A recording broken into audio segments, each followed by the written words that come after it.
And the crazy thing is the only way I was able to get to that dream was to detach from all of that stuff.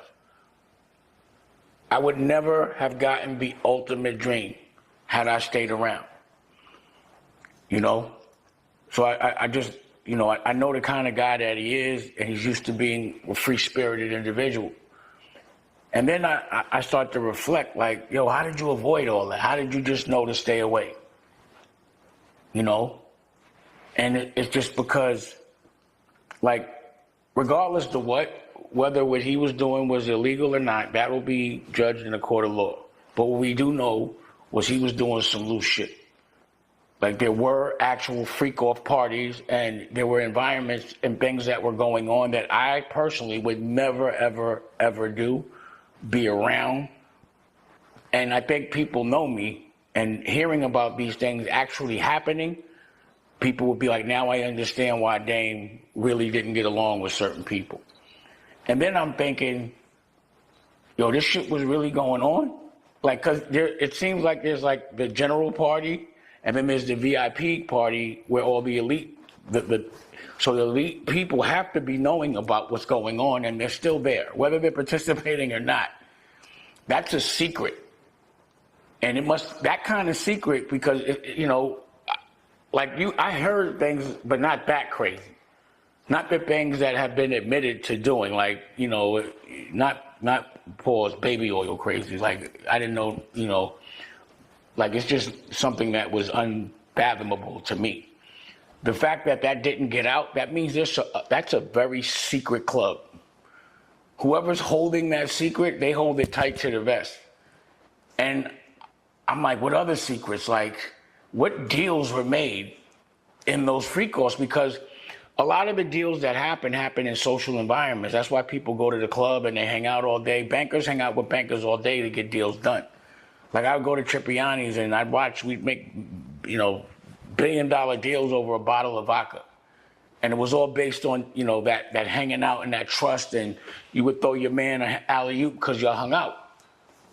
If you get into that secret club and you're able to hold a secret so tight to the vest, you know a lot of business deals are getting made there.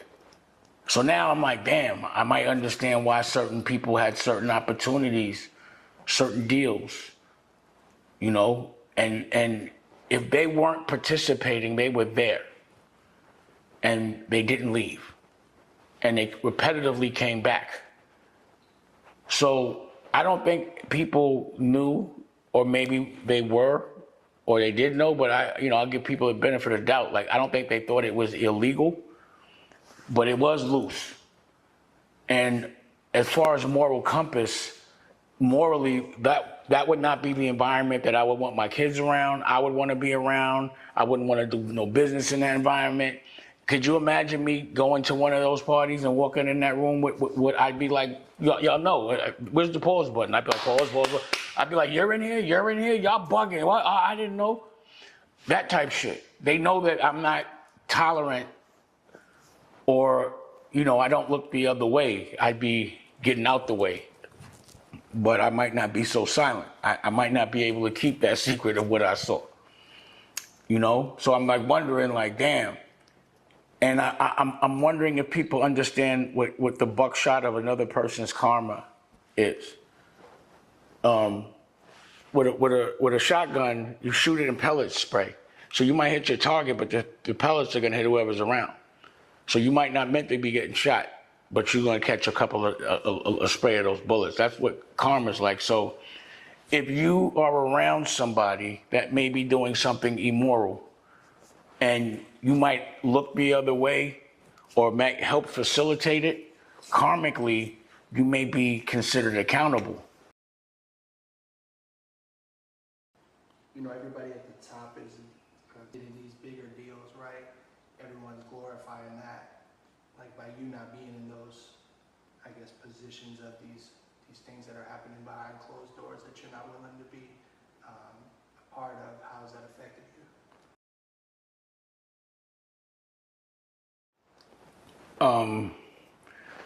It's made me depend on my family. You know, it's made me focus on the things that really matter. like education, you know, how to really help our culture, raising a child, eating healthy. Like, again, having all the money in the world and not having your freedom, you're broke. Or not having your health, you're broke. And, you know, I was able, and this was always my motto, was to always invest in my woman. The woman that I love is to make her independent, or the ability to be independent of me. That's to me, the best security a woman can have is to know that she's there because she wants to be, and that she can walk away at any time because she has enough money, which is what my ex-wife did. But I was able to focus on Raquel, us making a baby, her writing a book, a curriculum. I was able to study with principals. I'm not even going to say teach, because they taught me. You know, they taught us how to be a better parent. And with that information, we got inspired to make a whole network about it. You know, if I was in those rooms doing those things, number one, I wouldn't be around my family. That's number one. Number two, I would be working on different agendas. The agenda of getting paid a lot of money to present images of us and you know, on all verticals, from music to art to everything, of us hurting each other, our dysfunction, us being dependent on them. And that's what was so disturbing about this situation to me, is because people obviously knew this was going on, because it was going on. And the amount of people that have said, I've never seen it, it's like they must have been really programmed to be quiet about it.